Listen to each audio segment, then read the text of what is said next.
On te prend de la liberté à l'armée. La liberté, c'est la chose la plus grande qu'on a. Ouais. On te le prend à l'armée, on te dit exactement combien de temps tu as le téléphone, parler avec papa, maman, prendre la douche.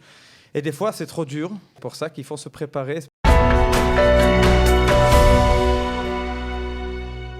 Et si vous souhaitez faire l'armée, rejoindre Israël pour défendre le drapeau israélien, eh bien, sachez qu'il y a de nombreux programmes et que ça bouge dans ce domaine. Pour en parler, nous avons le plaisir d'accueillir Yehuda Slama, directeur du programme Gourarié. Alors, vous connaissez forcément ce programme, mais il y a du nouveau. Bonjour Yehuda. Bonjour. Alors, vous n'êtes pas venu tout seul, vous êtes venu avec des jeunes. Certains ont fini la Mechina Gourarié, enfin le programme Massa Gourarié, c'est plus juste, et d'autres sont encore en plein dedans. C'est le cas de Noah. Bonjour Noah. Bonjour. Noah Mimoun. Ouais. Voilà, ça fait combien de temps que tu es dans le programme ? Ça fait depuis le mois d'octobre. Depuis le mois d'octobre. Alors, vous avez terminé, n'est-ce pas ? Alors là, à ma droite, c'est Dan Kabilo et Bonjour. à côté, bonjour Dan, à côté, c'est Brian Benisti. Oui. Alors, vous avez terminé, vous êtes après l'armée ? Oui, déjà, ça passe vite. Ça passe vite. Combien de temps vous êtes en Israël depuis combien de temps ? On est en Israël depuis environ 2 ans et demi. On a fait donc le programme de 8 mois environ, après 1 an et demi d'armée. Ok. Ça s'est passé comment ? Le programme, Le programme, l'armée, et franchement, votre expérience c'est un israélienne. parcours incroyable, Ouais. une expérience unique. C'est des choses qu'on peut vivre, je pense en tout cas, qu'à travers ce genre de programme-là, à travers Gourarié. Ouais.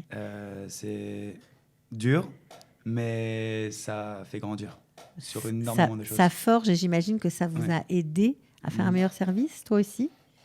Oui, exactement. Surtout quand on arrive en Israël, qu'on est français, qu'on ne connaît pas vraiment, qu'on connaît pas les règles du pays. Arriver dans une Mechina comme ça qui nous explique comment il faut être, bien nous apprendre aussi à parler l'hébreu, etc.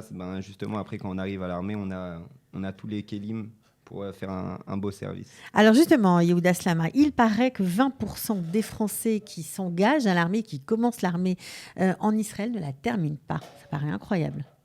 Oui, malheureusement, on voit ces dernières années qu'il y a pas mal de jeunes Français, on va dire la plupart, c'est plus des Olim Khadashim et moins des jeunes qui font Mahal, qui s'engagent à l'armée, mais qui ne sont pas forcément prêts. Et l'armée, c'est quelque chose que moi, je pense qu'il faut bien se préparer avant, au moins quelques mois. Et ils reçoivent des difficultés. La mentalité, ce n'est pas le physique, il faut savoir, c'est la mentalité. On te prend de la liberté à l'armée. C'est quelque chose que chaque homme humain, une personne humaine, la liberté, c'est la chose la plus grande qu'on a. Ouais. On te le prend à l'armée, on te dit exactement combien de temps tu as le téléphone, parler avec papa, maman, prendre la douche. Et des fois, c'est trop dur. Recevoir des ordres pendant 2 ans et demi, c'est un peu dur. Mais c'est pour ça qu'il faut se préparer. C'est pour ça qu'on crée un nouveau programme et on prend les francophones israéliens, des jeunes qui sont arrivés à l'âge de 12 ans jusqu'à 18 ans en Israël, qui sont déjà israéliens, ils ont la Teudat Zehut. Alors là, tu nous parles d'un tout nouveau programme. C'est une Mechina, c'est ça ? C'est une année de préparation à l'armée et qui est destinée à ceux qui ont fait l'Alia, quand ils avaient 12 ans, 13 ans, qui n'étaient pas tellement, on va dire, chaud pour venir, qui n'avaient même pas peut-être envie de faire l'armée et qui sont entre deux chaises. Ils ne sentent ni français ni israéliens, c'est ça ? Voilà, exactement. Alors ces dernières années, la vérité, à Gourarié, on a pris quelques jeunes comme ça. Cette année, on en a 4. L'année dernière, on avait 6. Même dans la promo avec Dan et Brian, il y en avait 1. Et qu'aujourd'hui, il est à Palsar Golani, il est très content. Et des fois, ils savent parler très bien hébreu, mais ce n'est pas forcément ça la différence. Et c'est des jeunes, comme vous avez dit, peut-être ce n'est pas eux qui ont décidé de faire l'Alia, comme l'Anvers avec des jeunes qui font des programmes à ça. Et dans la carte qu'on reçoit à l'armée, ce qu'on appelle le Choger, il y a écrit là-bas celui qui a cette carte, ça veut dire qu'il est obligatoire, il est obligé de faire l'armée. Moi, je pense qu'il faut changer ça. Il a le mérite de faire l'armée. Et c'est ça le message que moi, j'ai envie de faire passer à ces Français israéliens. Ça veut dire de venir en Israël et de faire l'armée, c'est un mérite qu'on a.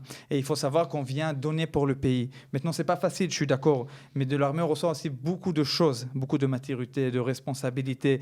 Mais on vient forcément pour on grandit, donner. On se sent... On grandit. Alors nous, on veut aussi, c'est la première fois qu'on sort un peu du cas de papa-maman. C'est important aussi de se renforcer sur le judaïsme, la religion. Qu'est-ce qui est important pour nous dans la vie, se préparer physiquement, mentalement, préparer aussi les études plus tard, académiques, on fait les psychos, se renforcer à l'Ulpan, toutes ces choses-là, dans un programme de 6 mois, on ne demande pas beaucoup. Donc ça, c'est en dehors du programme Massa Gourarié.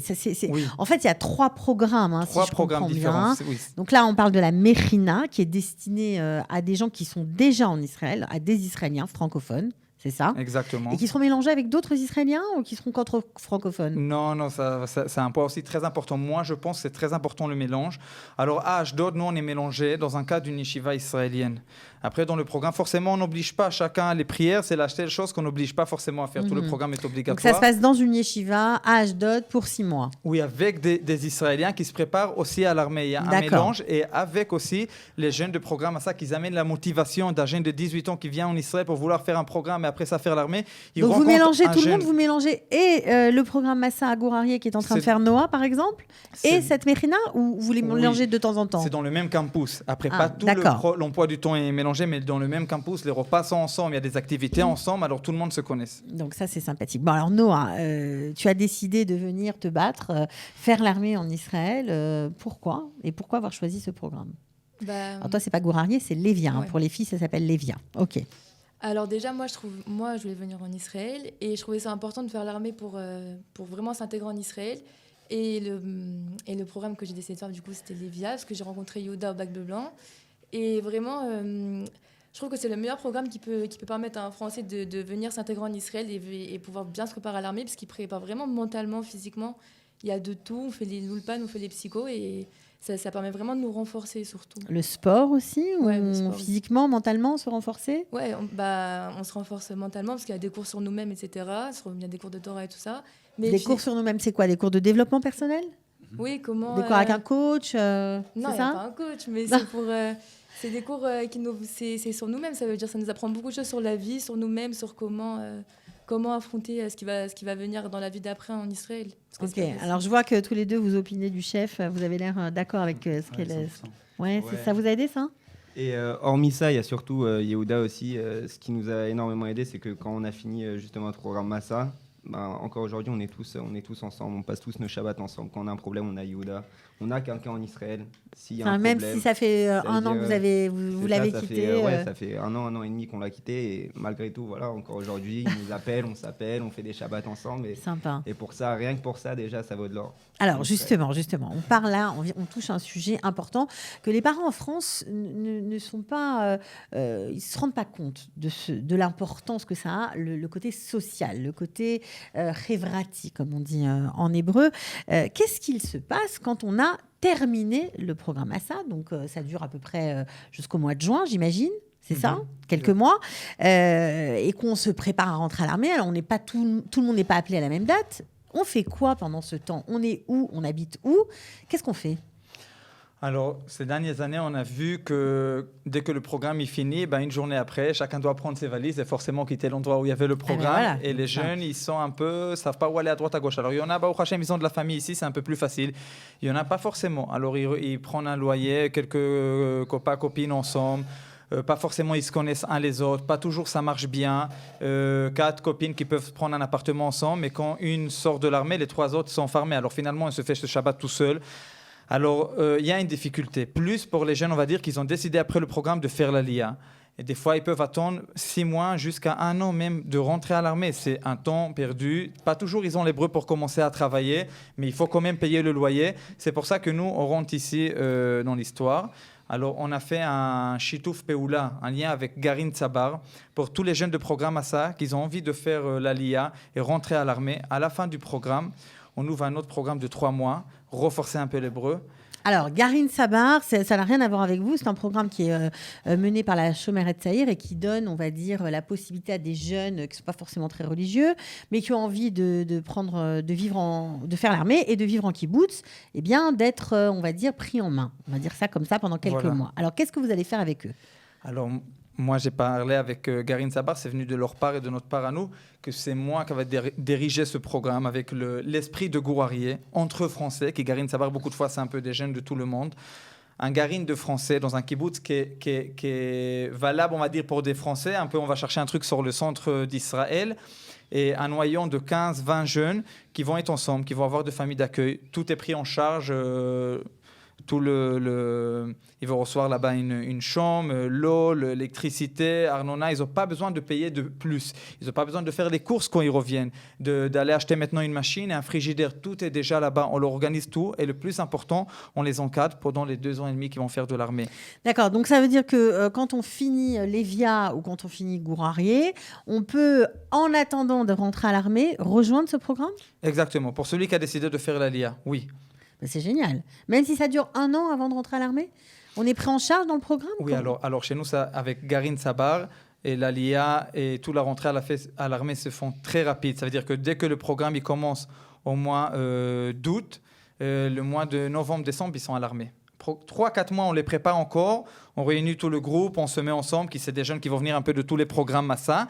Et après 4 mois ensemble, on les fait rentrer déjà à l'armée. C'est ça, le truc bien, c'est qu'ils n'ont pas besoin d'attendre maintenant 1 an. Ok, alors bien, mais évidemment, est-ce que toi, tu as envie de faire ça une fois que tu termines le programme ? Ah oui, moi j'ai très envie de faire ça. Je suis vraiment très contente que ça ait ouvert parce que je voulais vraiment rester dans l'esprit de la Mérina parce que c'est un esprit qu'on ne retrouve pas ailleurs. Du coup, je suis vraiment très contente. Ouais. Le groupe, de ne pas être seul, quoi. Ouais, mais même c'est l'esprit de Gourari et de l'Evière, on ne retrouve pas ça dans un autre programme, je pense. Donc moi, je suis très contente de continuer après avec la Mérina encore. Donc soit c'est pour toi c'est réglé. Pour vous, c'était trop tard. Hein, vous avez dû vous débrouiller tout seul. C'était un peu ennuyeux, compliqué cette période de latence avant de rentrer à l'armée ? On va dire que c'était un peu bancal. C'est-à-dire on finit la Mérina, on attend l'armée, on ne sait pas vraiment quoi faire.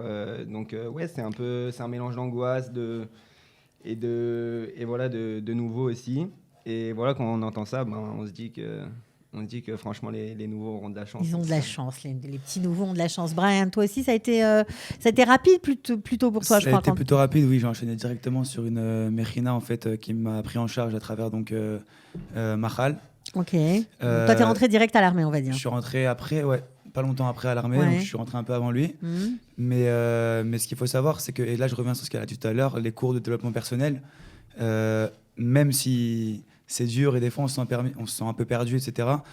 Ce qu'on apprend à Gourarié, c'est vraiment des cours de midot, se renforcer soi-même, et que même si parfois ça paraît dur et que ça paraît, on est perdu, on est un peu dans l'inconnu, malgré tout, tout va bien en fait. Alors il paraît que pour les Français quand même, et on va finir sur ça, le plus difficile à l'armée, c'est qu'on ne s'appartient plus, que le temps n'est plus le nôtre, qu'on appartient à l'armée et qu'on n'est plus libre de nos mouvements. Et ça, c'est très très difficile. Ça, c'est difficile, mais on est préparé à 100%. Et on voit la différence d'ailleurs quand on arrive avec des Israéliens qui n'ont pas forcément fait de Mérina avant. Nous, ça fait déjà 8 mois qu'on est baigné dedans avec Yehuda qui nous encadre vraiment comme il se doit. Vous êtes dans le coup, vous avez une longueur d'avance. Et on se sent même limite responsable de notre groupe à l'armée, de notre kita. À chaque fois, c'est vers nous que les gens reviennent quand ils ont un petit coup de mou, etc. Et du coup, ça nous donne encore plus d'importance. C'est le fait d'aider les autres. Vous sentez utile. C'est magnifique. Bon, Noah, qu'est-ce que je peux te souhaiter ? Du bonheur. Ok, moi je suis d'accord. Hein. Tu sais ce que tu veux intégrer comme unité à l'armée ? Moi j'aimerais bien intégrer Caracal. Caracal, mais elle est très très sérieuse, une vraie combattante. Alors vous, on l'a dit, vous étiez dans la fameuse unité Kfir. Il y a beaucoup de Français, je crois, qui rentrent dans cette unité avant quand ils ne sont pas encore israéliens, quand ils font le service en tant que volontaires.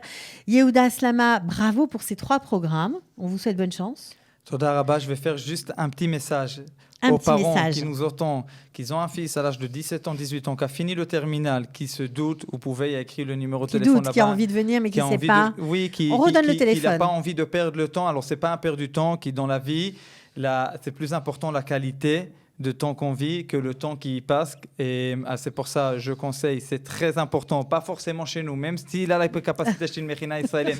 C'est très important. Et les jeunes, ils ont dit qu'on voit la différence.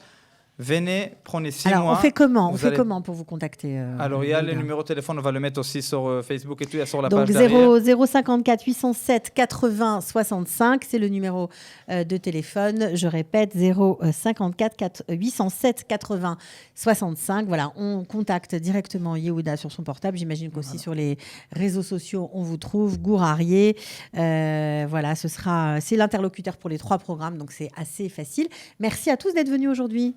Merci à vous. Et nous, on était très contents parce que je crois que ça fait depuis 1 an qu'on n'a pas fait une émission comme ça avec plusieurs personnes en studio.